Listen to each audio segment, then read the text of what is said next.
حسبنا اللہ نعم الوکیل نعم المولا ونعم النصیر لا حول ولا قوة الا باللہ العلی العظیم اعوذ باللہ من الشیطان الرجیم بسم اللہ الرحمن الرحیم الحمد للہ الذی جعلنا من الباکین علی سید الشہداء الذی بکت لہ الارض والسماء وناحت علیہ الوحوش فی الصحراء وطیور بین الفضاء ثم الصلاة والسلام على جده محمد المصطفى اللهم صل على محمد وعلى أبيه علي المرتضى ووصي المصطفى وعلى أمه صديقة الكبرى وعلى أخيه أخي العلم والوفاء وعلى سائر المستشهدين بأرض كربلاء وعلى أصحابه المرملين بالدماء اللهم كن لوليك الحجة ابن الحسن صلواتك عليه وعلى آبائه في هذه الساعة وفي كل ساعة وليا وحافظا وقائدا وناصرا ودليلا وعينا حتى تسكنه عرضك طوعا وتمتعه فيها طويلا اللهم صل على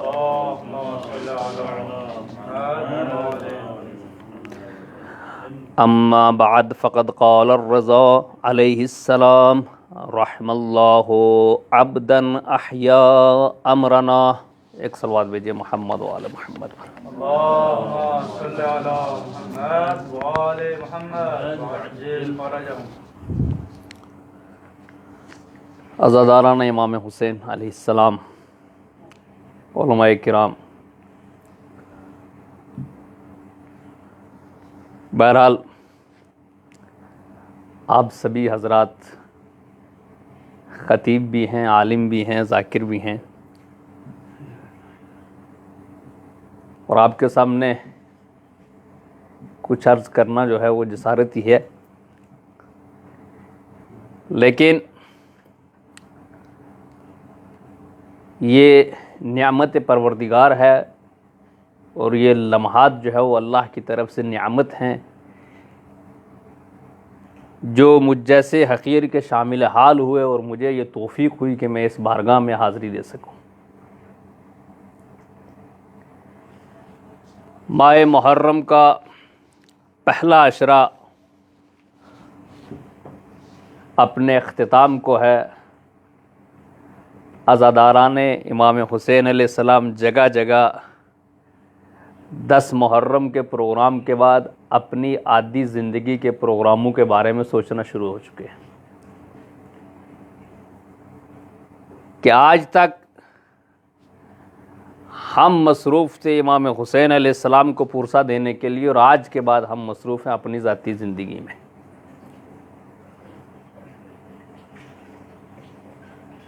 کربلا کی داستان اور کربلا کا واقعہ اگر اس پر نگاہ ڈالی جائے اور اس پر غور و فکر کیا جائے تو یہ صرف 10 دنوں میں محدود ہونے والا واقعہ نہیں ہے۔ یہ واقعہ صرف اس لیے نہیں ہے کہ ان 10 دنوں میں کربلا کا ذکر کیا جائے اور اس کے بعد انسان اپنی زندگی جینے لگ جائے، بلکہ کربلا میں جو جنگ تھی وہ 2 کرداروں کی جنگ تھی۔ 2 کردار آمنے سامنے تھے۔ یوں کہا جائے کہ ایک طرف کردار محمدی تھا اور ایک طرف کردار سفیانی تھا. ایک طرف نبوت والے تھے اور ایک طرف نظریہ خلافت والے تھے. ایک طرف منصب امامت والے تھے اور ایک طرف حکومت کو اپنی ملوکیت سمجھنے والے تھے. اپنی ملوکیت سمجھنے والے تھے ایک طرف. اور یہ کرداروں کی جنگ ایسی جنگ ہوئی ہے کربلا میں کہ کربلا کی یہ داستان، یہ واقعہ ظاہراً 10 محرم کو تو ختم ہو گیا مگر جنگ باقی رہی ہے. مگر جنگ جاری ہے اور جنگ ختم ہونے کا نام نہیں لے رہی ہے. امام حسین علیہ السلام نے اسی لیے مدینے میں حالات کو دیکھتے ہوئے قیامت تک نظر ڈالتے ہوئے کہا تھا مثلی لا یباع مثلہ، کہ قیامت تک کوئی بھی مجھ جیسا اس جیسے کی بیعت نہیں کر سکتا. مجھ جیسا حسین کوئی اس جیسے یزید کی بیعت نہیں کر سکتا. لفظ حسین پہ آ کے یہ سوچتے کہ مجھ جیسا حسین کے کوئی حسین نہیں بن سکتا. ہاں، کوئی عصمت اور امامت کے مقام پر امام حسین علیہ السلام کی طرف فائز نہیں ہو سکتا مگر کردار حسینی لے کر ہر ظالم کو جھکا سکتا ہے. مگر کردار حسینی اور عزم حسینی لے کر اگر کوئی بھی اٹھے گا کسی بھی ظالم کے خلاف، کسی بھی استکبار کے خلاف، کسی بھی جو ہے وہ برے اعمال کو انجام دینے کے خلاف، تو اسے حسین کہا جائے گا. اور اگر کوئی وقت کے یزید کے خلاف اٹھتا ہے تو اسے عزم حسینی چاہیے، کردار حسینی چاہیے. اور عزاداری ختم نہیں ہوئی. یہ ماتم، یہ سینہ زنی، یہ رونا، یہ عزاداری کا ایک جز ہے. یعنی عزاداری کے بہت سارے اجزاء ہیں جن پر مشتمل ہے لفظ عزاداری. اور یہ سینے پہ ہاتھ مارنا، یہ آنسو بہانا، یہ مجلسیں کرنا، یہ ان اجزاء کا حصہ ہے. اصل عزاداری اس وقت مکمل ہوتی ہے کہ جب انسان کربلا کو نگاہوں میں رکھتے ہوئے کردار حسینی اپناتے ہوئے ظلم کا مقابلہ کرتا ہے. جب یہ ہاتھ جو سینوں پر لگتے ہیں، جب یہ ظلم کے مقابلے میں اٹھتے ہیں، تب کہلائے جائیں گے عزادار حسین ابن علی کے ہاتھ ہیں. اور یہ کردار آج تک اتنے 100 سال گزرنے کے بعد بھی جب محرم کا چاند نکلتا ہے تو دنیا کی بڑی بڑی طاقتوں میں ہلچل مچ جاتی ہے. اس کی وجہ کیا ہے؟ اگر انہیں مجھ سے اور آپ سے خوف ہوتا اور ڈر ہوتا تو ہم تو پورا سال تھے، پورا سال ان میں ہلچل نہیں دکھائی دیتی. رضا شاہ کو عزاداری سے اتنا خوف کیوں تھا کہ انقلاب کی شروعات میں ہی، اور جب اس نے دیکھا کہ ایک تحریک چلنے لگی ہے عزاداری کی، تو قوم پر ایک دھبا لگا دیا کہ یہ رونے والی قوم ہے اور عزاداری کو بند کروانے کی کوشش کی. شاہ کو کیا خطرہ تھا اس عزاداری سے؟ اس نے اور کی کوئی چیز بند نہیں کروائی، صرف عزاداری ہی پر کی انگلی رکھی، صرف عزاداری ہی کو روکنے کی کوشش کی اس نے. اس کی علت کا جواب خود امام خویری رحمۃ اللہ علیہ دیتے ہیں کہ دیکھو، شاہ نے اس لیے اس قوم کو کہا کہ یہ قوم رونے والی ہے، اس لیے جب تک وہ جانتا تھا کہ یہ صرف رونے والی قوم ہے، لیکن جب اس قوم نے اپنے آنسوؤں کا حقیقت میں استعمال کر کے دنیا کو دکھا دیا کہ یہ قوم رونے والی نہیں ہے بلکہ اپنے ایک آنسو سے دنیا کی بڑی بڑی طاقتوں کو ہلا سکتی ہے، تب جا کر اسے پتا چلا کہ یہ قوم کیا ہے. اور آج یہ اتنی عظیم تحریک ہے عزاداری، یہ انقلاب لانے والی تحریک ہے عزاداری. یہ تبدیلی لاتی ہے قوم میں، معاشرے میں، ملک میں، علاقے میں، دنیا میں تبدیلی لا سکتی ہے۔ دشمن کو اسی لیے خطرہ ہے اس سے کہ کچھ بھی کرے اس عزاداری کو جیسی ہے ویسی نہ ہونے دیا جائے۔ کرے یہ عزاداری مگر مقصد سے ہٹ کے کرے، جیسے ہم چاہتے ہیں ویسے چلے، جیسے حسین چاہتے تھے ویسے نہ چلے۔ اس لیے کہ اگر انہوں نے سیرت حسین اپناتے ہوئے عزاداری کی تو جو حال یزید کا ہوا تھا وہی حال ہمارا بھی ہوگا۔ جس طرح یزید کتابوں کی صفوں میں، پنوں میں بھی اسے جگہ نہیں مل رہی، اس طرح کل تاریخ بھی آج کے یزید کو ڈھونڈے گی، اسے جگہ نہیں ملے گی۔ آج یہ کردار اتنی بلندی پر اور اتنے شوق سے پوری دنیا میں چاند کے نمودار ہوتے ہی فرش عذاب بچھا دی جاتی ہے، امام بارگاہیں سجا دیے جاتے ہیں، امام بارگاہیں سج جاتی ہیں، ذاکرین کو دعوت دی جاتی ہے، عزادار تیار ہو جاتے ہیں۔ کس کے لیے کا عزاداری؟ حسین ابن علی کرنے کے لیے۔ اور یہ لفظ عزاداری ہی دشمن کے لیے اتنا بڑا خطرہ بن چکا ہے کہ وہ صرف لفظ عزاداری سے ڈرتا ہے، عزادار تو بہت دور کی بات ہے، وہ اسی سے گھبرا جاتا ہے۔ اور اس نے ایک کام شروع کیا ڈمک کی طرح، جسے میں انشاءاللہ عرض کروں گا آج، کہ اس نے عزاداری کو آہستہ آہستہ خراب کرنے کی کوشش کی،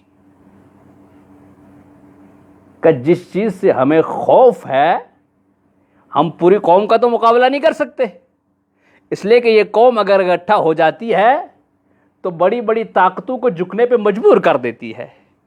جب 72 تھے تو لاکھوں مل کر کچھ نہ بگاڑ سکے، تو آج لاکھوں کا مقابلہ کیسے کریں گے؟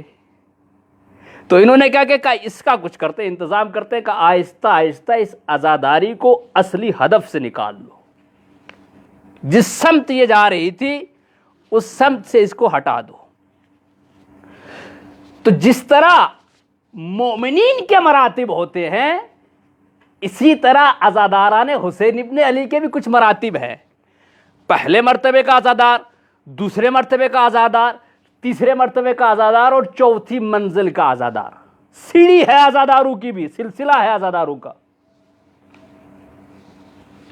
ایک عزادار وہ ہے کہ جسے امام حسین علیہ السلام کی شہادت کا غم ہے، صرف اظہار کرتا ہے کہ برا ہوا کربلا میں، ایسا نہیں ہونا چاہیے تھا۔ یہ بالکل دشمن کی طرح ہے، یعنی آپ کو افسوس ہے دل میں، آپ نے بیٹھے بیٹھے اکیلے اظہار کر دیا بھائی غلط ہوا، ہونا نہیں چاہیے تھا۔ تو امام حسین علیہ السلام کہتے ہیں عزاداری ٹھیک ہے لیکن ایسی عزاداری کی مجھے ضرورت نہیں ہے۔ یہ عزاداری جو ہے وہ دشمن والی عزاداری ہے۔ اظہار تو کرتے ہو، دکھ تو ہے دلوں میں، لیکن رد عمل نہیں ہے۔ پہلا مرتبہ جو عزاداری کا وہی ہے عزاداروں کا کہ بھائی دکھ ہے مجھے امام حسین علیہ السلام کے ساتھ، غلط ہوا، اظہار افسوس بھی کر رہا مگر اکیلا بیٹھا ہے۔ دوسرا مرتبہ عزاداری کا کون سا عزاداروں کا؟ دوسرے قسم کے عزادار وہ ہیں کہ جنہیں دکھ بھی ہے، اظہار بھی کرتے ہیں اور کالے کپڑے بھی پہن لیتے ہیں،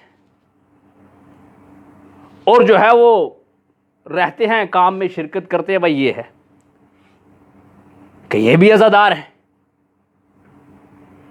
ایک تیسرا طبقہ ہے عزادار کا، تیسری سیڑھی جو عزاداروں کے لیے ہے کہ یہ وہ عزادار ہیں جنہیں دکھ بھی ہے، اظہار افسوس بھی کرتے ہیں، کالے کپڑے بھی پہنتے ہیں، یہ ماتم بھی کرتے ہیں اور دشمن پر لعنت بھی کرتے ہیں۔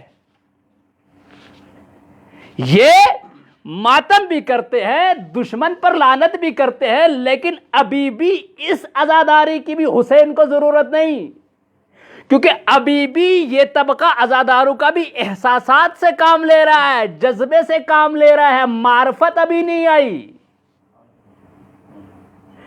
کہ چوتھی منزل جو عزاداروں کی ہے، جو انسان کو معراج پر لے جاتی ہے، جو انسان کو واقعی عزادار بنا لیتی ہے، وہ عزادار ہے کہ جس کے اندر غم بھی ہے، سینہ زنی بھی ہے، آنسو بھی جاری ہیں، کالے کپڑے بھی پہن رہا ہے، مگر اس کے ساتھ ساتھ معرفت حسین بھی رکھ رہا ہے، اور نہ صرف 10 دن کے لیے امام بارگاہ میں آتا ہے، وہ جانتا ہے کہ حسین کا کردار کیا تھا، حسین کا ہدف کیا تھا، وہ 10 دن نہیں بلکہ پورا سال عزادار رہتے ہوئے جب بھی کسی یزید کو دیکھتا ہے تو حسینی بن کر اس کا مقابلہ کرتا ہے۔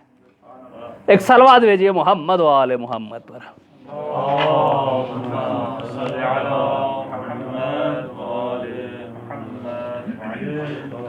معرفت امام ضروری ہے۔ ممبروں سے جو آج تک نوجوانوں کے لیے بیان کیا گیا امام کے تصورات، جو امام ذہن میں ہے ان کے، وہ معجزاتی امام ہے۔ اگر معجزہ ہے تو امام ہے۔ تو جو کیجئے گا کہ اگر اذہان آپ دیکھیں گے نوجوانوں کے ذہنوں میں کس قسم کے امام آج جو ہے وہ ممبروں سے ڈالے گئے، کہ وہ امام جو ایک اشارے میں در خیبر کو کاٹ دے وہ امام علی ہے، جو شب ہجرت بستر رسول پہ سویا وہ امام علی ہے، جو خانہ کعبہ میں پیدا ہوا وہ امام علی ہے، جس کی شہادت مسجد کوفہ میں وہ امام علی ہے۔ یہ امام علی علیہ السلام کی سیرت کا ایک رخ دکھایا گیا ہے، مگر دوسری طرف وہ بھی امام علی ہے جو رات کے سناٹے میں یتیموں کو کھانا کھلاتا ہے، وہ بھی امام علی ہے جو یتیموں کی پرورش کر رہا ہے، وہی امام علی ہے جس کی شہادت مسجد میں ہوئی، مگر ہوئی کس حالت میں؟ کا سجدے کی حالت میں ہوئی۔ وہ امام علی ہے جو حلال کا رزق کھانے کے لیے یہودیوں کے باغ میں کام کر رہا ہے، یہ بھی تو امام علی ہے۔ ایک رخ سے امامت کی معرفت انسان کے لیے خطرناک ثابت ہو سکتی ہے۔ ہم ویسا امام ڈھونڈتے ہیں جو معجزاتی ہو۔ اگر کسی لمحے امام کے پاس معجزہ نہ ہو یا وہ معجزہ نہیں کر رہے، امام علی کام کر رہے ہیں یہودی کے باغ میں، کیا وہ امام نہیں ہے؟ امام ہے۔ اور معرفت امام کا یہ سلسلہ ہے، یہ سلسلہ بڑا خطرناک ہوتا جا رہا ہے۔ عزاداری کے اندر بھی ہم عزاداری اور مجلس حسین کی نسبت بھی اتنی ہی معرفت رکھتے ہیں جتنا ہمارا کام ہو جائے اس سے۔ ہم یہ چاہتے ہیں کہ جب ہم مجلس میں جائیں جو ہم مانگ کے آئیں وہ ہمیں ملے۔ ہم مجلس میں جاتے ہیں اولاد کے لیے، ہم مجلس میں جاتے ہیں رزق کے لیے، نوجوان مجلس میں آتا ہے کس کے لیے؟ نوکری پانے کے لیے۔ ہم 40 کے پر لاکھوں روپیہ خرچ کر کے آ جاتے ہیں، مگر اس کے لیے کہ جسے اولاد نہیں وہ اولاد ملے، جس کے پاس رزق نہیں اسے رزق ملے، جس کے پاس اولاد نہیں اسے اولاد دے دے، جو بے روزگار ہے اسے روزگار مل جائے۔ یہ ساری چیزیں ملیں گی ضرور، تب ملیں گی جب تم مجلس کو اپنے لیے نہیں بلکہ حسین کی سمجھ کے لیے آؤ گے۔ جب اپنے مفادات کی خاطر مجلس میں نہیں آؤ گے، رزق ملے گا مگر کہو کہ میں معرفت حسین کے لیے جا رہا ہوں۔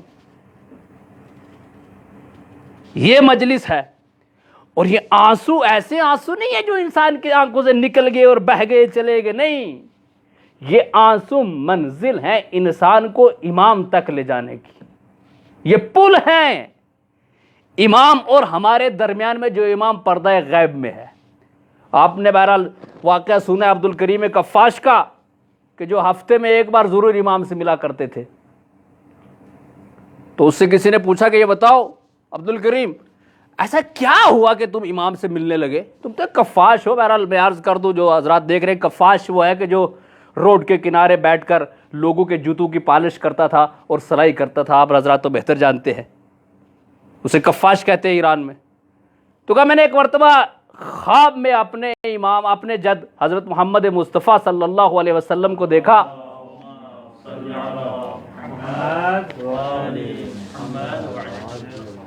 بات چیت ہوئی تو میں نے ان سے پوچھا کہ یا رسول اللہ ایک نسخہ دے دیجئے کہ میں یہ چاہتا ہوں کہ میں 12ویں امام سے ملاقات کر سکوں۔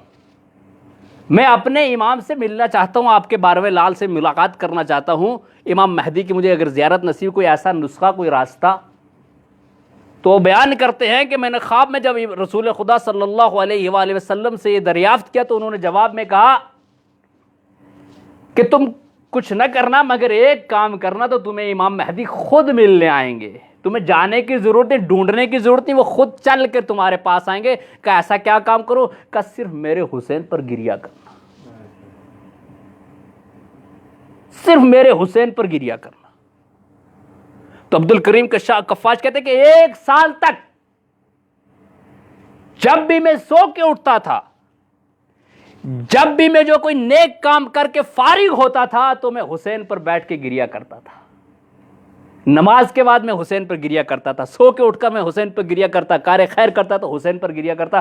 کہ 1 سال تک جب میں نے مولا حسین پر گریا کیا ہے، کس کے عشق میں؟ عشق امامت میں جب میں نے گریا کیا تو مجھے امام مہدی کو ملاقات نصیب ہوئی.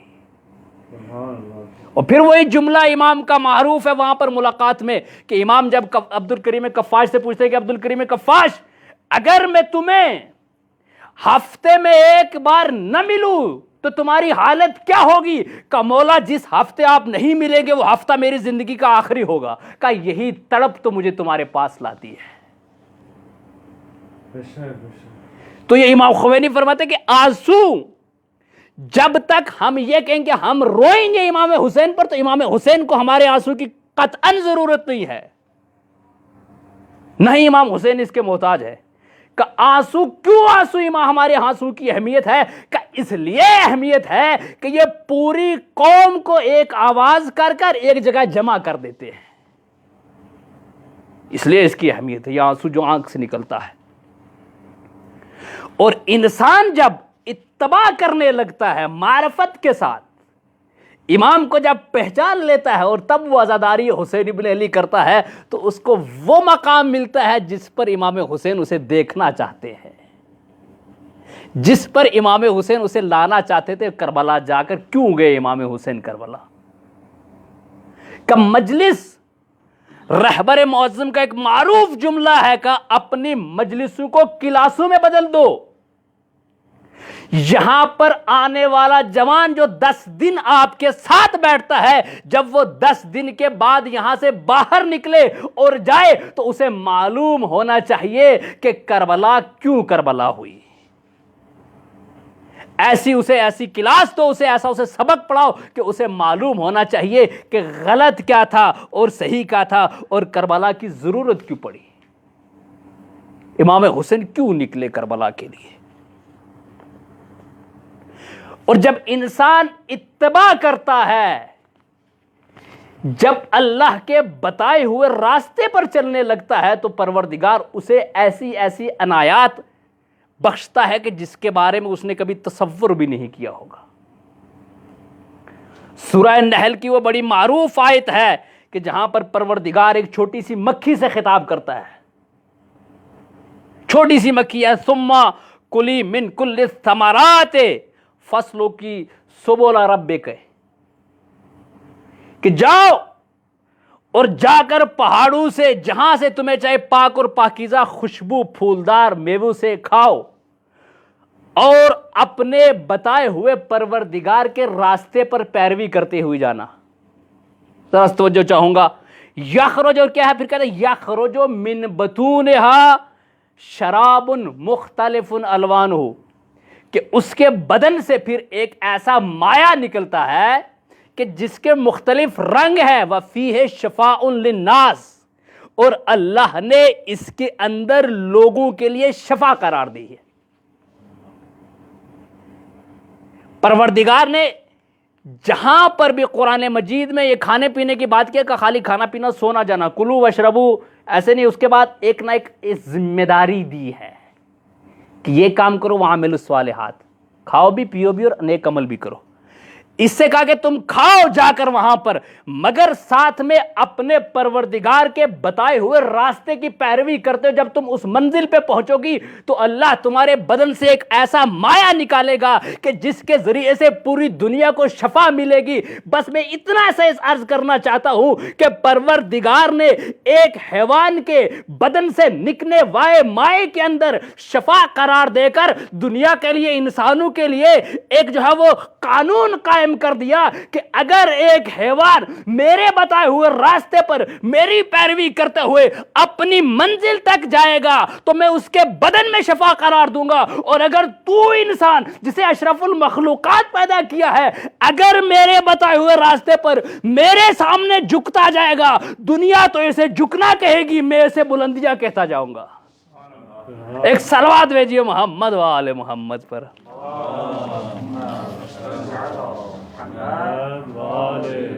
کہ میں اسے بلندیاں کہوں گا۔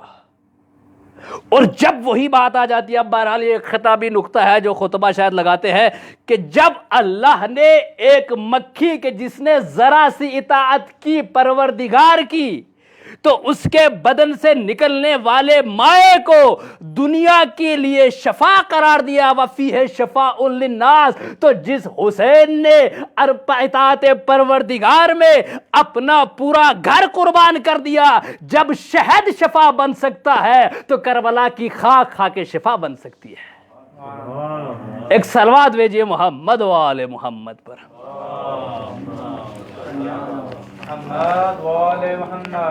تو عزیزان محترم، یہ عزاداری اور یہ اطاعت اور یہ معرفت امام ہم پہ کچھ ذمہ داریاں لاتی ہے۔ اگر اللہ نے ہمیں یہ نعمت دی ہے، یہ نعمت ہے پروردگار کی، اگر انسان کو پروردگار یہ نعمت دے رہا ہے تو اس کے اوپر ذمہ داریاں بھی عائد کر رہا ہے کہ اگر میں نے تمہارے دل میں، تمہارے دلوں میں عشق حسین ڈالا ہے، محبت اہل بیت ڈالی ہے، تو تمہارے اگر تم جوان ہو، عشق اہل بیت تمہارے دل میں ہے، تو تمہارے اور جو بقیہ جوان ہیں ان میں فرق ہے۔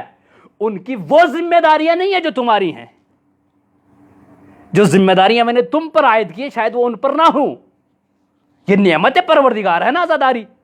اب انسان کو اللہ، اگر اب بات آگی تو عرض کر دوں کہ اگر انسان کو خداوند متعال کسی انجمن کا، امام بارگاہ کا چابی دے دیتا ہے کہ یہ کلیدار، جیسے کلیدار کعبہ تھا، کہ یہ کلیدار ہے، یہ چابی والا ہے، یہ انجمن کا صدر ہے، چلائے گا، تو کیا وہ جو چاہے وہ کر سکتا؟ نہیں، کہ پروردگار نے مہلت دی، آزمایا ہے بھائی، کہ یہ نعمت میں تمہیں دے رہا ہوں، میں یہ دیکھتا ہوں کہ تو حسین ابن علی کے عزاداروں کی خدمت کیسے کر سکتا ہے، کہ یہ مہلت ہے، میں نے تجربے کے لیے تمہیں دیا، کیونکہ یہ ایسا ہے کہ آج میں نے تمہیں دیا، کل کسی دوسرے کو دوں گا۔ تو انسان کو جب اہل بیت کی خدمت کرنے کا کسی بھی طریقے سے موقع ملے تو اسے فخر نہیں بلکہ پروردگار کی بارگاہ میں سجدہ کر کے شکر ادا کرنا چاہیے کہ پروردگارہ اتنی بڑی نعمت تو نے مجھے دی ہے، تیرا لاکھ لاکھ شکر، تو نے اس قابل مجھے سمجھا ہے کہ میں کسی مجلس کا بانی بن سکوں، میں کسی مجلس میں آ سکوں۔ تو آنے والے جوانوں کی ذمہ داریاں زیادہ ہیں دوسروں کے مقابلے میں، دوسروں کے مقابلے میں ذمہ داریاں زیادہ ہیں۔ سب سے پہلی ذمہ داری جو ہے وہ مجلس میں آنے کی، کہا اگر مجلس میں آتے ہو تو کسی اور کے لیے مت آنا، علم حاصل کرنے کے لیے آؤ۔ یہ یونیورسٹی ہے، یہ مکتب ہے، یہ خالی ایک دو گھنٹوں کے لیے تفریح کا مقام نہیں ہے، یا تفریح کرنے نہیں آنا، اگر آنا ہے تو کچھ سیکھنے کے لیے آنا۔ اور آپ نے بھی جانا ہے کہ قرآن نے علم کی کتنی بڑی فضیلتیں بیان کی، ائمہ نے کتنی علم کے بارے میں گفتگو کی ہے، اور قرآن نے کہا هل يستوي الذين يعلمون والذين لا يعلمون، گمان کرتے ہو کہ جو نہیں جانتا وہ بھی ویسا اور جو جانتا ہے وہ بھی ویسا، جاننے والا بھی ویسا، نہ جاننے والا بھی ویسا۔ اگر اپنا سربراہ ڈھونڈنا ہے تو کسی عالم کو ڈھونڈنا، جاہل کے پیچھے نہ چلنا۔ اگر اپنے لیے رہبر ڈھونڈنا ہے، اگر اپنے لیے رہنما ڈھونڈنا ہے تو پہلے علم دیکھنا پھر رہبر ڈھونڈنا۔ اگر علم ہوا تو رہبر بننے کی صلاحیت بھی ہوگی، اگر علم نہ ہوا تو یہ رہزن ہوگا، رہبر نہیں ہو سکتا۔ تو یہ جو قوم، نوجوان طبقہ کچھ افراد کے پیچھے گھوم گھوم کر اور انہیں اپنا رہنما بناتا ہے، یا وہ خود رہنما، خود ساختہ رہنما بن جاتے ہیں، تو ہمارے جو قرآنی تعلیمات یہ ہے کہ اگر اپنا رہنما ڈھونڈنا ہے تو پہلے علم ڈھونڈو. اگر عالم موجود ہے تو کسی جاہل کے پاس نہیں جا سکتے، کیونکہ علم اور جہالت کا مقابلہ نہیں ہے. تو وہ پہلی ذمہ داری یہ ہے کہ اگر مجلس حسین میں آتا ہے نوجوان، اور اس کی ذمہ داری یہ ہے کہ وہ علم حاصل کرے اس مجلس سے. اور دوسری جو ذمہ داری ہے نوجوان کی وہ یہ ہے، اور پھر میں ایک چیز عرض کرتا ہوا چلوں دوسری طرف آتا ہوں، کہ علم کی اتنی بڑی تاکید ہے پیغمبر اکرم کے دور میں بھی. جب لوگوں نے کہا کہ یہ رسول نہیں ہے تو اللہ نے بھی کیا کہا؟ قُلْ قَفَى بِاللَّهِ شَهِيدًا بَيْنِي وَبَيْنَكَ وَمَنْ عِنْدَهُ عِلْمُ الْكِتَابِ، کہ حبیب ان سے کہہ دو میرے درمیان اور تمہارے درمیان وہی گواہ کافی ہے کہ جس کے پاس علم ہے کتاب کا. تو اللہ بھی اپنے رسول پر جسے گواہ بنا کر بھیج رہا ہے، کہتا ہے پہلے علم ہوگا پھر گواہ بنے گا. پہلے علم ہوگا پھر اسے گواہ بناؤں گا. اور پھر وہی بات ہے کہ جب تختہ جو ہے وہ بلقیس کو لانے کی بات ہوئی سلیمان کے سامنے، تو سب نے انکار دیا کہ ایک آنکھ کے جھپکنے میں کون لائے گا؟ تو ایک فرشتے نے کہا میں لاؤں گا، ایک نے کہا میں لاؤں گا. وہ جا کر لے آیا تو پوچھا اس سے کہ تمہارے اتنی صلاحیت کہاں سے آ گئی کہ تم ایک سیکنڈ میں، ایک لمحے میں وہ جو بلقیس کے تخت کو اٹھا کے لائے ہو؟ کہ میرے اندر صلاحیت اس لیے تھی کہ میرے پاس علم تھا من الکتاب، کچھ کتاب کا چھوٹا سا علم تھا. اور اس علم کی طاقت یہ ہوئی کہ میں لمحوں میں تخت بلقیس کو اٹھا لایا. تو اب وہی بات ہے کہ میں کہہ دوں کہ جس کے پاس چھوٹے سی علم کا چھوٹا سا قطرہ تھا، اب قطرے کے علم من الکتاب کی اب مثال یہ لے لے کہ مکھی ہے، مکھی سمندر میں اتر جائے اور اس کے پر جو پانی آ جائے، اس پانی کے قطرے کے برابر وہ من الکتاب کا علم اس کے پاس تھا. کہ جس کے پاس اتنا سا علم ہو وہ ایک اشارے میں تخت بلقیس کو لا سکتا ہے، اور جس کے پاس کل کتاب کا علم ہو وہ ایک انگلی سے در خیبر بھی اکھاڑ سکتا ہے. لیکن علم کا معیار ہے یہ کہ علم ہے کہ علم سیکھو. اور اللہ نے کہا کہ مجھے عالم پسند ہے، مجھے جاہل گوانی چاہیے. اور تخت بلقیس، در خیبر، سارے کس کی اہمیت تھی؟ کہ علم ہے ان کے پاس تو میں نے انہیں اعجاز بھی دیا، میں نے انہیں طاقت بھی دی. علم تو علم ہونا ضروری ہے. دوسری ذمہ داری کا کون سی ہے؟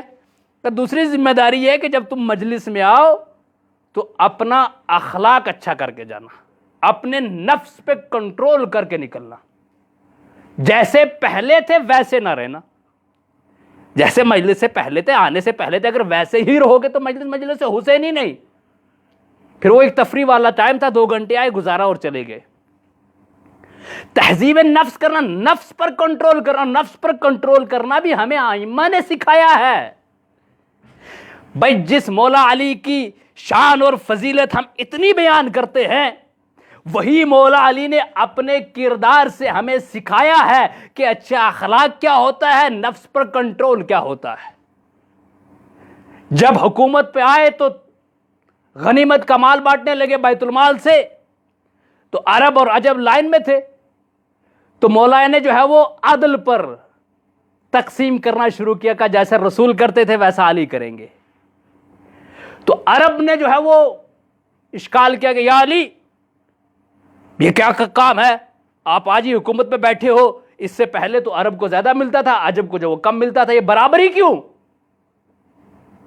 تو علی نے کہا کہ علی کی حکومت کا تقاضا یہی تھا، علی بیٹھے اس لیے حکومت پہ کہ عادل قائم ہو. تو اس نے دھمکی دینا ایک چاہیے کہ یا علی ہم نے حکومت پر لایا اور ہمارے ساتھ ہی ایسا. تو مولا کائنات نے دیوار پہ دیکھا کہ کچھ چونٹیاں چل رہی تھی. کہا دیکھتے ہو یہ کتنی چھوٹی چونٹیاں؟ کہا ہاں. کہا اس کا منہ کتنا سا ہوگا؟ کہا بہت چھوٹا سا. کہا پھر جان لو کہ اس کے منہ میں جتنا رزق آتا ہے، اگر کوئی علی سے یہ کہے کہ علی اس کے منہ کا رزق چھین لو تو پوری دنیا کی حکومت دے دوں گا، علی دنیا کی حکومت کو ٹھوکر مار دے گا مگر اس کا رزق نہیں چھینے گا. کہ علی کا نفس یہ ہے، علی کا عدل یہ ہے، علی کا اخلاق یہ ہے، علی کا کردار یہ ہے. تو عزیزان محترم، اگر مجلس میں آنا ہے تو معرفت اور اچھا اخلاق بنا کر جانا ہے. اور اس کی وجہ کیا ہے کہ جب ہم مجلس سے علم لے کر جائیں گے، تہذیب نفس لے کر جائیں گے، اگر ہمارے گھر میں حرام آ رہا ہوگا تو ہم احتجاج کریں گے، ہم اس کے خلاف آواز اٹھائیں گے کہ نہیں بھائی یہ اس کا حق ہے، اسے واپس کیا جائے. تو اسی طرح معاشرہ تبدیل ہوگا، اور پھر ایک کے بعد دوسرا، دوسرے کے بعد تیسرا، تو معاشرہ حسینی بنتا جائے گا، سماج حسینی بنتا جائے گا. کس طرح سماج حسینی بنے گا؟ ایسے ہی سماج حسینی بنے گا. اور تیسری چیز جو ایک جوان کو جو ہے وہ یہاں پر آ کے جو ہے وہ سیکھنی چاہیے کہ وہ اس سے پہلے نا امید تھے، تمہارے اندر یاس نا امیدی پائی جاتی تھی، اب مایوسی ختم کر کے جانا حسین کی بارگاہ سے. کیونکہ یہاں پر اگر نا امید کوئی آئے گا، اس کو امام حسین علیہ السلام، ائمہ علیہ السلام جو ہے وہ کسی کو نا امید نہیں رہنے دیتے. جو دل میں لے کر آئے تھے حضرت، وہ حسین پورا کریں گے، یہ وعدہ ہے ان کا.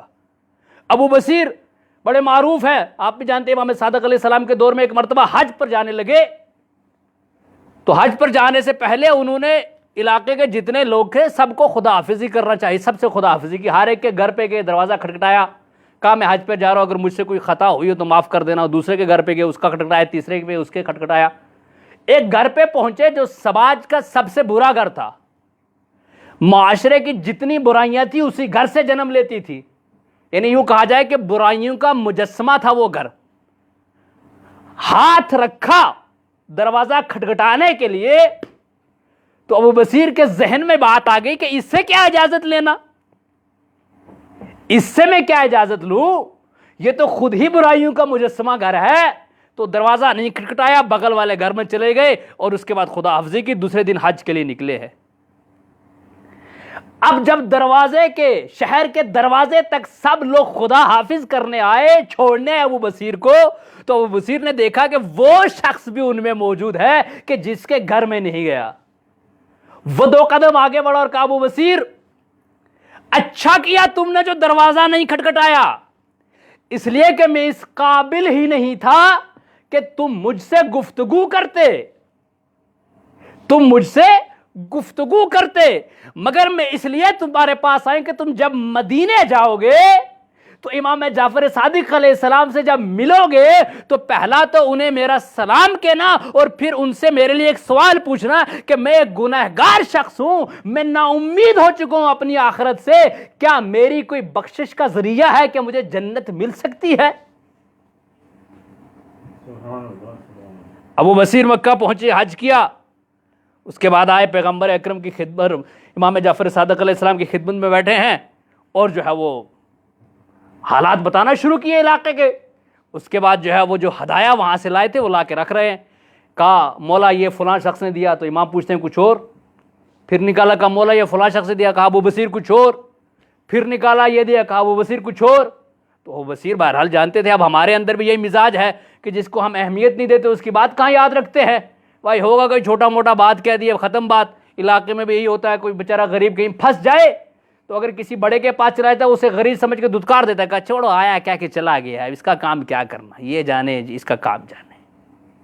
اب بصیر نے کہا وہ یاد ہی نہیں، وہ کیا گنہگار آدمی، اس کا میں سلام امام کو پہنچاؤں، وہ جو گناہوں کے دلدل میں پھنسا مجسمہ ہے گناہوں کا. تو امام پوچھ رہے، کہا ابو بصیر کچھ اور؟ تو کچھ نہیں، خاموش. کہا وہ سلام جو بھیجا ہے، کہ وہ سلام. تب ابو بصیر کو یاد آیا، کہنے لگا مولا وہ گنہگار شخص. اچھا، کیا کہا اس نے؟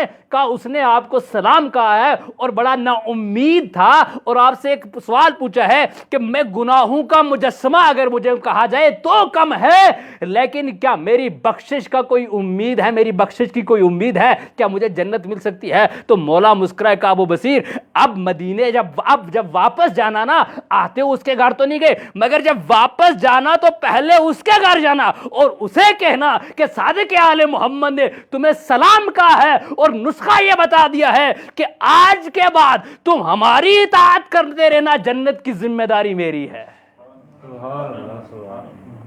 آج کے بعد تم ہماری پیروی کرتے رہنا، جنت کی ضمانت میں لیتا ہوں۔ ابو بصیر آئے واپس اور اس شخص کے پاس بیٹھے رہے، اس کو بتایا ساری کہانی، اور کچھ دنوں کے بعد ابو بصیر کو پتا چلتا ہے کہ وہ شخص بیمار ہو گیا، وہ بے ہوش ہے، کوموں میں چلا گیا۔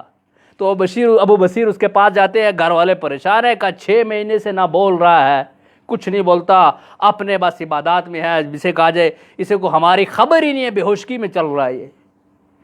تو ابو بصیر تھوڑی دیر اس کے پاس بیٹھے اور اٹھ کے جانے لگے، تو شخص نے آواز دی، کہا ابو بصیر رک جاؤ۔ اب گھر والوں نے سوچا کہ بڑا معجزہ ہو گیا، ابو بصیر کے ذریعے یہ ہوش میں آ گیا۔ لوگ ابو بصیر کو واہ واہ کرنے لگے، تو اس نے کہا ابو بصیر بیٹھو میرے پاس۔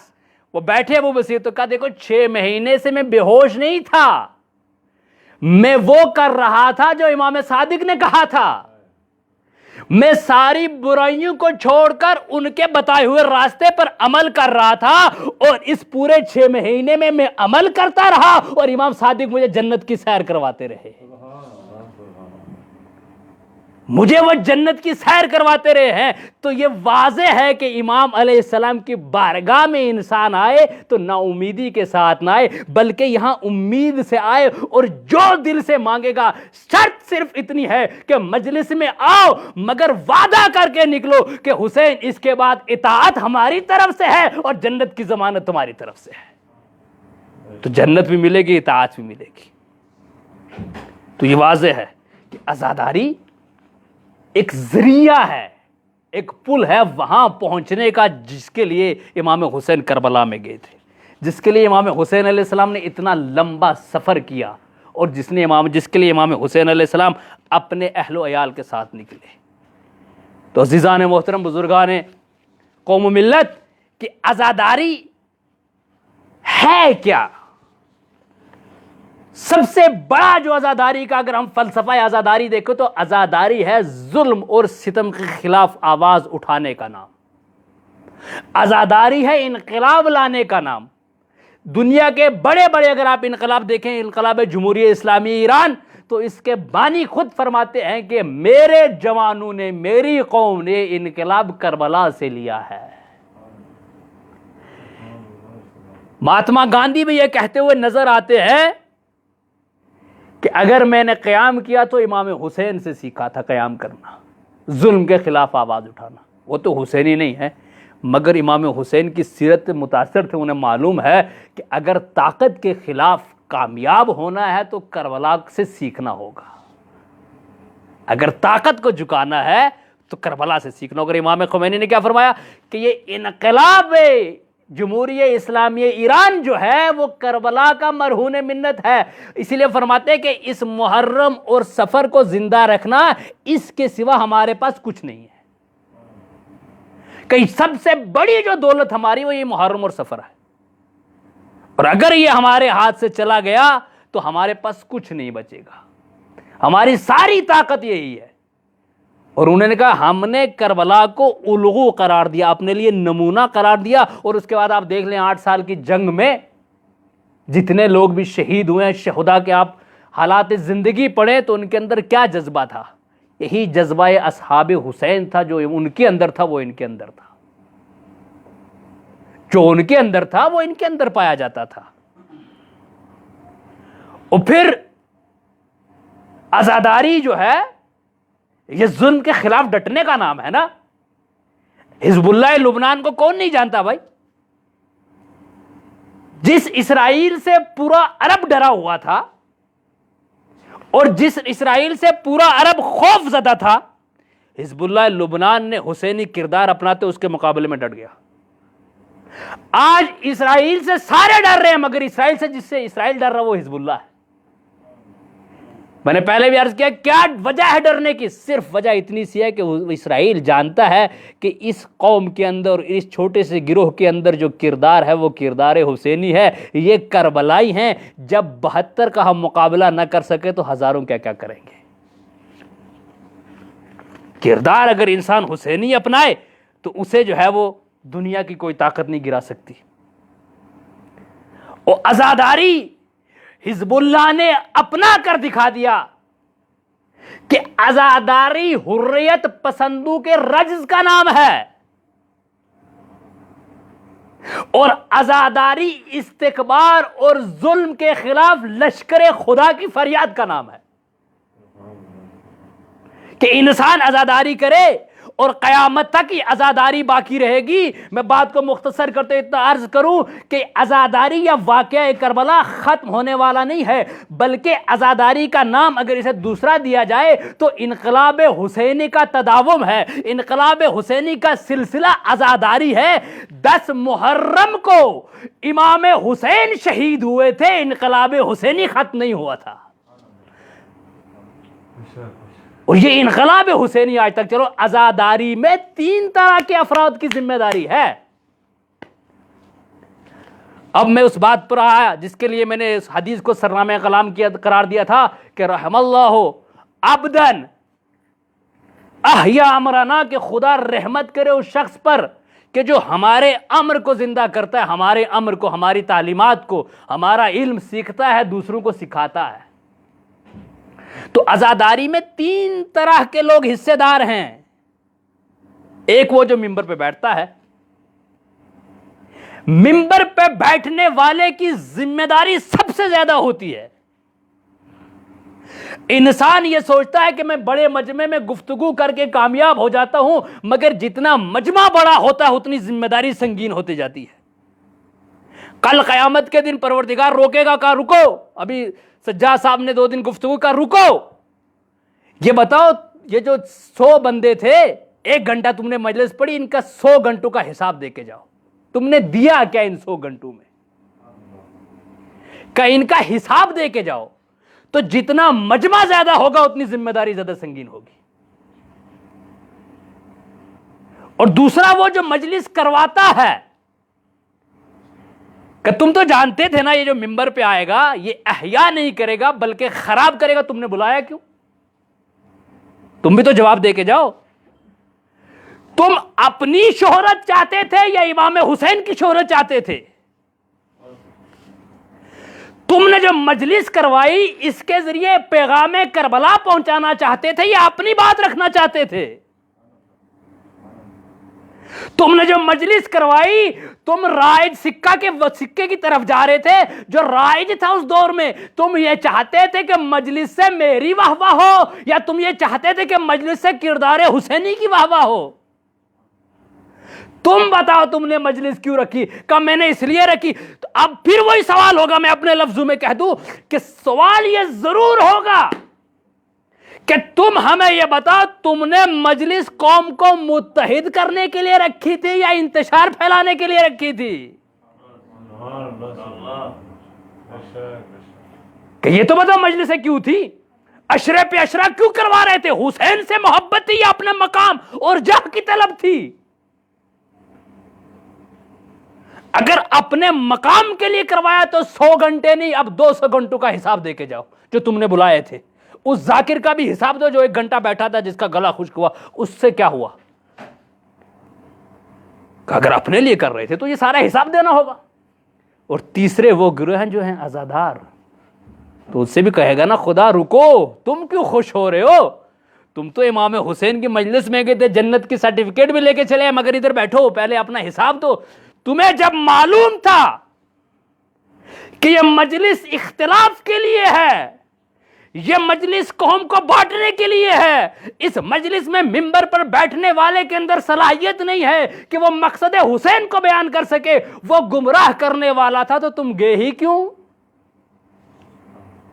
تمہارے اندر تو شعور تھا، تمہارے اندر تو بیداری تھی، تم کیوں گئے وہاں پر؟ ایسی مجلس کا حصہ ہی بنے کیوں جو دین کے خلاف تھی، جو بجائے اس کے قوم کو متحد کرتی، قوم کو منتشر کر رہی تھی، جو بجائے اس کے کہ حسین کے پیغام کو پہنچاتی وہ اپنے پیغام کو پہنچا رہی ہے۔ ایسی مجلس کا حصہ کیوں بن رہی ہے؟ میں نہیں کر رہا، امام نقی علیہ السلام فرما رہے ہیں کہ جو شخص جس جیسی گفتگو کرے گا ویسا اس کا بندہ ہو جائے گا۔ اگر گفتگو اللہ کے لیے ہے تو وہ اللہ کا بندہ ہے، اور اگر گفتگو ابلیس کی طرح تو وہ ابلیس کا بندہ ہے۔ تو یہ عزاداری ہے عزیزان محترم۔ اور عزاداری میں عجیب قسم کی جو ہے وہ ایسی اب تحریفیں اس لیے لائی گئی ہیں کہ مقصد امام حسین علیہ السلام کو جو ہے وہ ختم کیا جائے اور اس قوم کے اندر وہ جذبہ حسینی باقی نہ رہنے دیا جائے. عزاداری ویسی ہو جیسی جناب زینب نے کی تھی شام میں, جیسی امام سجاد علیہ السلام نے کی تھی, تب حقیقی عزاداری کہلائی جائے گی. اور ہماری ذمہ داری ہے نہ کہ صرف ہماری کسی عالم دین کی, نہ ہر عزادار کی ذمہ داری ہے کہ وہ ہر اس چیز کا مقابلہ کرے کہ جس کو کربلا کی طرف نسبت دی جا رہی ہے مگر وہ کربلا میں تھی نہیں, وہ واقعہ کربلا میں نہیں ہوا مگر عزاداری کے نام پہ اس کو کیا جا رہا ہے. ایک ایسا شہید اور یتیم کربلا میں تھا کہ جسے کربلا میں تو شہید کیا ہی, جسے کربلا میں لاش اس کی پامال ہوئی, لیکن اس کے بعد ہر سال عزادار بھی پامال کرتے ہیں اور نعوذ باللہ ایسی خاتون کی طرف اس کی نسبت دیتے ہیں کہ شادی اس کی ہوگی جو اس کی بھابھی تھی. بھئی انسان اگر عقل سے سوچے اور اسے شعور حسینی ہو کہ جہاں مقتل سجا ہے, جہاں 3 دن سے پانی نہیں ہے, وہاں شادیاں اور بیاہ ہوں گے, جہاں فوج ہی فوج ہے, جہاں زینب سلام اللہ علیہ کا ہر گھوڑوں کی ٹاپ سے جب جب میدان کربلا میں فوج کا اضافہ ہوا ہے وہاں زینب کے دل کی دھڑکن تیز ہو گئی ہے. اور حسین کبھی بچے کو دلاسا دے رہے ہیں, کبھی بیبیوں کو دلاسا دے رہے ہیں کہ گھبراؤ نہیں, ابھی میرے چاہنے والے بھی آئیں گے. جہاں حسین بیٹھ کر حبیب کو خط لکھ رہے کہ میری مدد کو آؤ. ایسی روایتیں, بھائی روایتیں لکھی کس نے ہیں, یا حبیب یا مسلم نے لکھی ہیں یا جو ہے جناب زینب اور امام سجاد نے لکھی ہیں کربلا, اور کس نے بیان کیا ہمارے سامنے. اور مسلم کو بقول قبلہ کے مسلم کو تو خیمے میں جانے کی اجازت نہیں تھی, تو کیا شادی خیمے کے باہر ہوئی؟ تو مسلم نے تو لکھی نہیں, اگر خواب بہار ہوتی تو وہ لکھتے, اور خیمے کے اندر اگر ہوئی تو جناب زینب نے کہیں نقل نہیں کیا کہ میرے بھتیجے کی شادی ہوئی ہے میدان کربلا میں, یا امام سجاد نے تو کہیں نہیں کہا کہ میرے بھائی کی شادی ہوئی تھی میدان کربلا میں.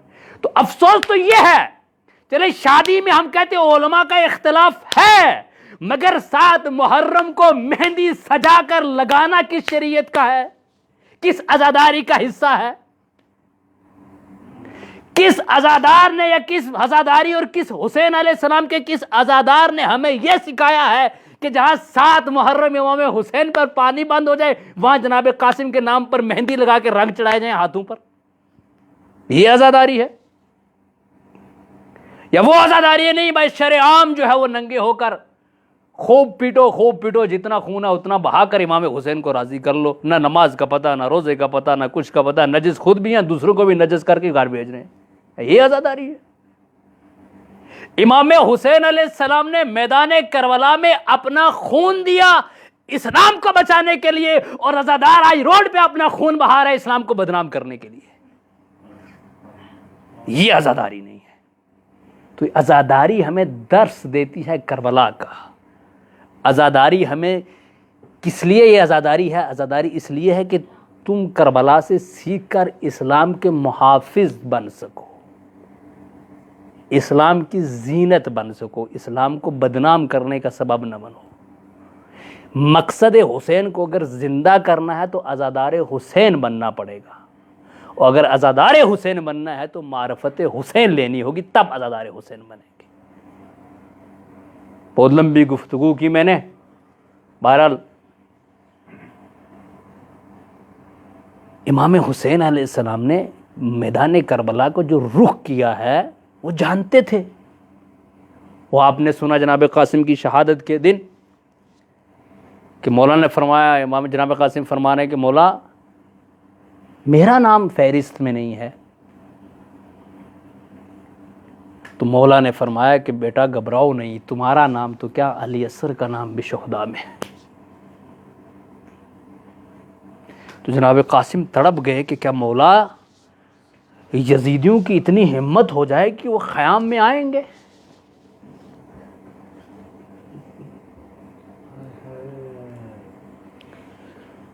عزیزارو, آج یہ نہیں کوئی کہہ سکتا کہ آج کربلا میں کیا ہو رہا ہوگا, اس لیے کہ اگر ہم ابھی دیکھیں کہ کربلا کل عاشور ہے اور آج امام حسین میدان کربلا میں اکیلے ہیں, تو اس ٹائم امام حسین کی کیا حالت ہوگی.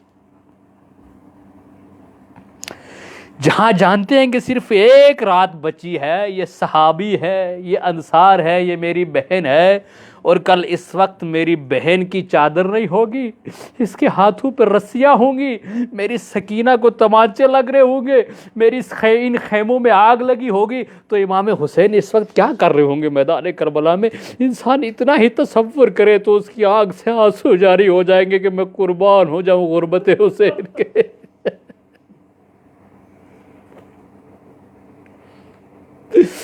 یقیناً حسین اس وقت میدان کربلا میں، یہ میرا دل کہتا ہے کہ آج حسین جب رات آئی ہوگی تو کبھی آسمان کو دیکھتے ہوں گے، کبھی زینب کے خیموں کو دیکھتے ہوں گے، اور یہی شاید دعا بھی کرتے ہوں گے کہ یہ رات جتنی لمبی ہو جائے میری زینب کو اتنا سکون ملے گا۔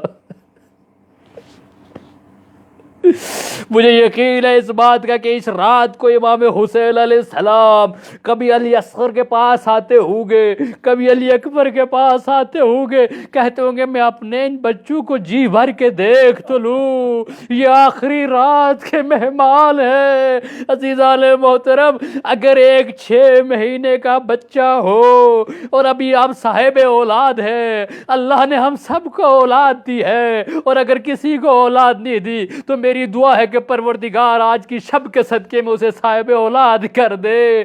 مگر 6 مہینے کا بچہ گھر میں ہو یا 3 سال کا ہو، باپ کے لیے فرق نہیں کرتا ہے، ماں ویسے ہی تڑپ جاتی ہے۔ اگر کوئی بچہ یہاں گر جائے تو فوراً اسپتال میں لے کر بھاگتے ہیں، ماں کو خبر ہوتی ہے تو 50 بار فون کرتی ہے میرا بچہ کیسا ہے۔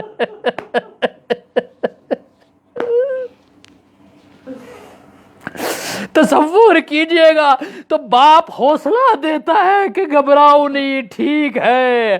ہر باپ اپنے بچے کو سینے سے لگاتا ہے، بڑی الفت سے، بڑی محبت سے اسے پیار کرتا ہے، بڑی محبت کی نگاہ سے اسے دیکھتا ہے۔ کم کا بڑا مشہور واقعہ آپ نے سنا ہوگا کہ ایک طالب علم تھا، اس کا بچہ ہسپتال میں داخل ہو گیا، ہسپتال میں دم توڑ گیا، پردیس تھا، تو جب وہ واپس گیا ہے گھر میں تو اسی کم کی گلیوں میں گھومتا رہا، کہا پردیس ہے، اس کی اماں کو کیسے بتاؤں۔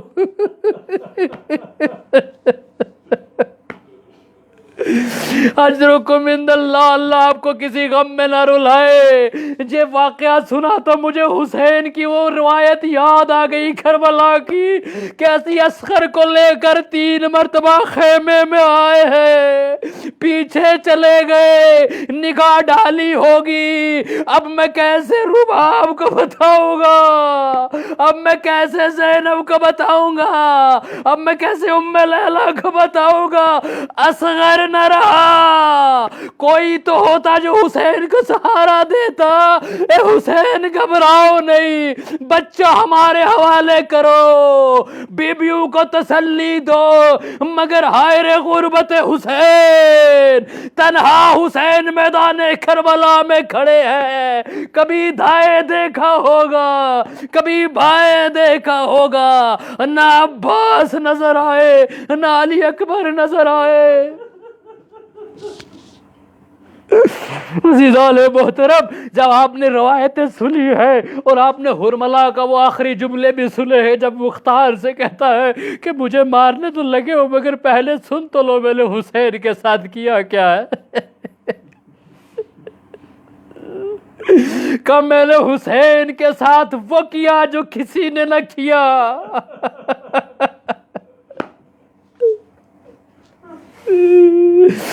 کب میں نے دیکھا جب حسین خیمے سے اپنی ابا میں کچھ چھپا کے لائے تھے تو سب نے سوچا شاید حسین کوئی قرآن لائے ہے، مگر جیسے ابا ہٹائی تو چمکتا ہوا چاند کی طرح ننھا سا بچہ تھا۔ تو حسین نے اس بچے سے کہا دیکھو یہ اشقیاء ہے، یہ دیکھو یہ یزیدی فوج کھڑی ہے، تم خود ہی گفتگو کرو۔ تو حسین نے اپنے بائیں ہاتھوں پہ بچے کو بلند کیا تو شمر نے میری طرف اشارہ کیا تو میں نے اس سے شعبہ تیر کو کمال میں لیا اور تیر کو رہا کیا، فصوبہ علی اصغر، اور علی اصغر کو ذبح کر دیا۔ حسین نے ایک مرتبہ زمین کو دیکھا، ایک مرتبہ آسمان کو دیکھا، آسمان کی طرف خون پھینکا، کہا سنو مختار، میں نے 2 ہی مرتبہ تیر چلایا، ایک علی اصغر کے گلے پہ لگا، دوسری مرتبہ عصر عاشور جب حسین نے اپنی قمیض کا دامن اٹھایا اور خون صاف کرنا چاہا تو میں نے تیر چلایا، حسین کے سینے کو نشانہ بنایا، حسین کی آس کو توڑ دیا۔ کہا حرملا نے 2 ظلم کیے، میں نے ویسا کیا حسین کے ساتھ جو کسی نے نہ کیا ہو۔ اب حرملا نے یہ جملہ اس لیے کہا تھا عزیزان محترم کہ دنیا کا کوئی کتنا بھی شقی کیوں نہ ہو، کتنا بھی بڑا ظالم کیوں نہ ہو، اگر 6 مہینے کے بچے کو تڑپتا دیکھے گا تو اسے اٹھائے گا، گلے سے لگائے گا، اس کے ماں باپ کو ڈھونڈے گا، پانی پلائے گا، دودھ کا انتظام کرے گا، کہے گا 6 مہینے کا بچہ ہے، اس کا کیا گناہ ہے، مگر ہائے رے کربلا 6 مہینے کے علی اصغر کو نہ چھوڑا، ویسا تیر مارا جو تیر حیوانوں کو ذبح کرنے کے لیے مارا گیا۔ انا للہ و انا الیہ راجعون۔